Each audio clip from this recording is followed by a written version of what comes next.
hey, this is my first year, you know, like Yeah. things are going to happen. Like, how has that kind of been, just kind of knowing that, you know, sometimes things might happen, mistakes, whatever, like you're learning, you know? Yeah. No, I think just having so much trust in Coach Campbell and the relationship that we have, and it's hard not to feel that way when, like, the kids that we have on the team are who they are. Like, you guys have probably got to talk to them. Like, they're such a special group of kids, and I've got to be here long enough to, like, know them as recruits, know them as people, see them as, you know, they've grown, and watch them develop and their belief in our offense and their belief in our team and how they work. So I'm just, you know, so excited for them, but I get, you know, I feel calm knowing, you know, what their work ethic is and who they're all about, what our staff and what Coach Campbell's all about.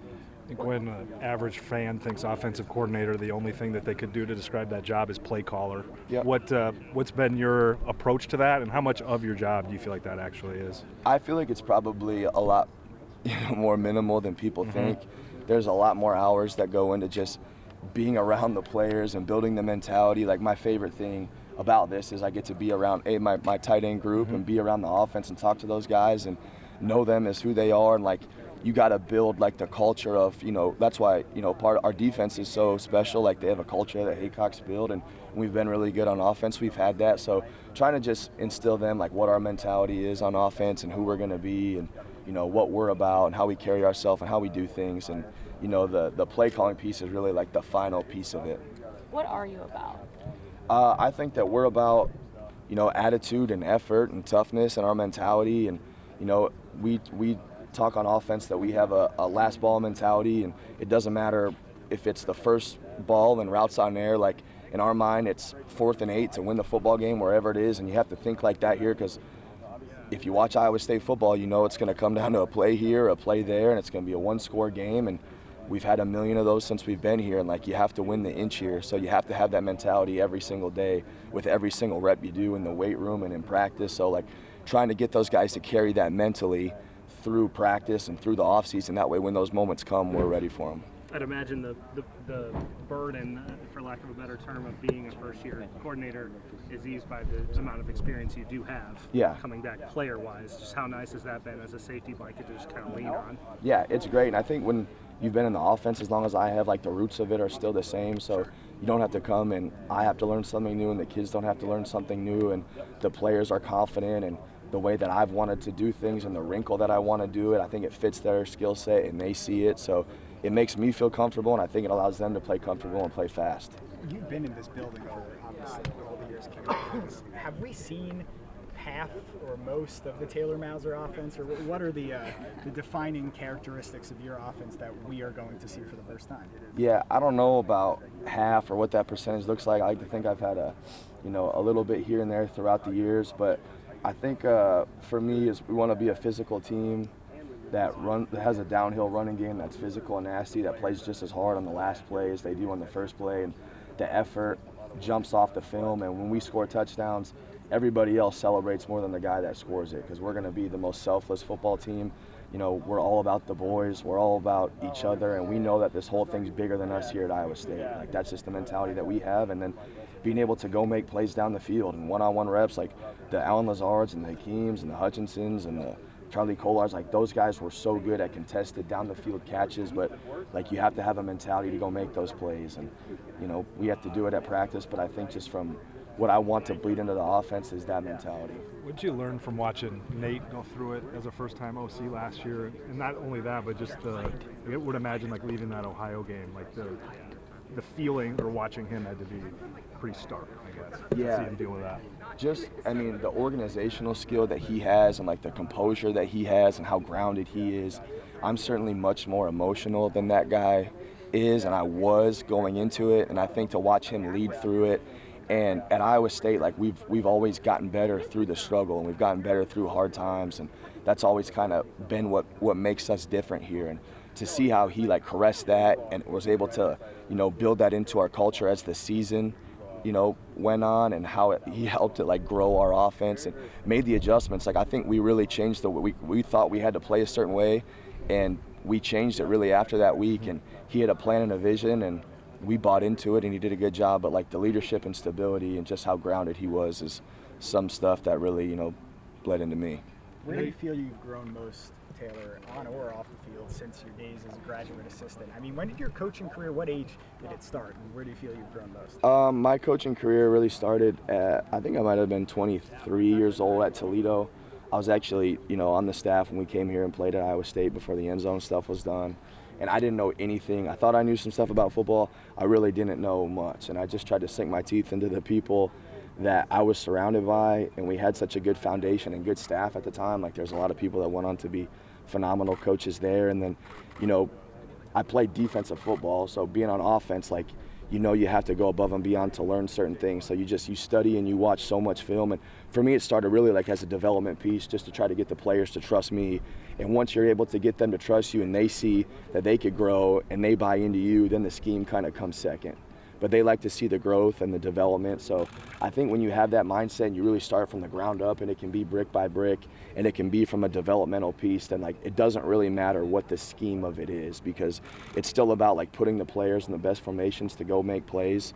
And our offense is going to change year in and year out, depending on what our personnel is. But I think for me, it always started with like a developmental base. I know you have a complement of running backs, but what is specifically Abu's potential? Yeah, I think Abu's potential is electric. I'm so good with him in NCAA, the video game right now, it's ridiculous. So it's like a good reminder for me of how good that guy is, because if he could be half as good as I am with him in the video game, then I think he has a chance to be really special. But he's so good. He's so like instinctual, and he sees the field so well. He's special. He's good in space. He's good in the box. Like, you guys have seen what he could do. And I think just going into year 2 and continuing to challenge him and putting him in positions to fail and struggle and grow, and we're going to have those. And, as a freshman, you don't know what you don't know, and you kind of go out there and play ball, but can he understand the big picture of what we want to do? And getting him involved in the pass game a lot more too. Like, I think we have the offensive line to be able to 5-man protect a little bit more and get him out of the backfield and let him go make plays in space, and then be able to get him, involved. And I think we can play in some 2 running back stuff too with him and Carson and some of the other guys that we have. So I think the sky's the limit for Abu. What's impressed you the most with the tight ends? The thing that impressed me the most is like the work ethic that those guys have. It doesn't matter what I challenge them from like a body comp standpoint, what I want them to do, way in, way out, the consistency that they have every single day. We did have the highest GPA on the team this year. This is a tight end group. So like, I want to let that be known too, which I make a big deal about. That is, doing it right and just building great habits. And those guys have done it. They've committed to it, and they push each other. They work hard. They know that the strength of our tight end room and is the amount of numbers and the depth that we have. So just like the selflessness that those guys have and how tough that they are, we do stuff. I mean, we have a bachelorette fantasy league that we do together. We're big bachelorette fans in the tight end room. So we had a little watch party at my house Monday. It's getting really steamy right now, bachelorette. So just the chemistry that we have in there. I love those guys. They mean the world to me. I can't say enough about how special all of them are. They love you too. I think that one of your guys pointed out that did you start at the D2 level? Was that where you would have played college ball? Did I? Yeah. Yeah, I started at the D2 level. Okay, so I mean, somebody just pointed out the fact that you kind of started there, and here you are coaching as an OC in the Power 5 level. I mean, what's your journey been like? Do you feel like that's kind of fed your motivation and your drive to get to this point? Yeah, absolutely. It was certainly bigger than anything I could have dreamed of. I've always believed in my work ethic and felt like I could go and outwork people, and I was hungry enough. Like I said, my dad worked in minor league hockey, and I saw him, work his way up through that. So I felt like if I could go somewhere, I could do all this stuff that no one else wanted to do better than anybody else, like all the jobs that everybody hates. And that was going to be my niche when I got into football. If I ever got in, I just wanted the opportunity, and I got one. And I knew being a D2 defensive football player, working with Division I offensive players, why would they ever listen to me? You know what I mean? So I knew my knowledge and my relationships with them had to be better than anybody else's, or it just wasn't going to work. And you had to be patient, and you have to have no ego. You have to have no entitlement. You can't care about making money in it. You can't care about your status in it. You have to just love the grind and the development of all of it, because there's so many days where you're not out in the jack. There's so many days that aren't games where they're just struggles, but that's what makes it special. How does the Bachelor Fantasy League work?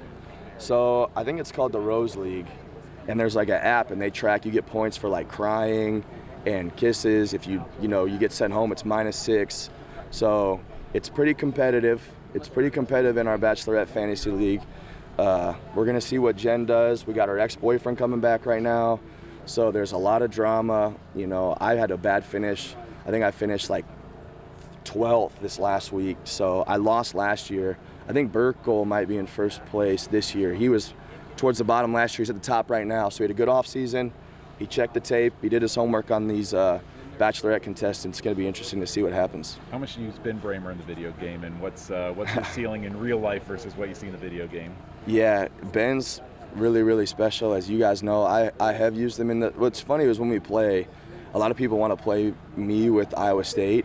So like I'm finding myself at the wrong end of like Ben Bramer and Abu Sama and Jaden and Jalen and these people that they throw the ball up and they get moss and I start screaming at them on the screen and I get mad at them. But yeah, I think Ben's a guy like with what he looks like now. He's almost 250 pounds. He got here at like 218. I think his potential is so high. Like he loves football. He's a football guy. Whatever job we ask him to do, he'll go and do it. He's super competitive, and I don't know what the sky, you know, the limit looks like for him. It's going to be really special, but we're going to push that needle like we did last year and get him to go and do things he hasn't done before and see what he could do for our offense.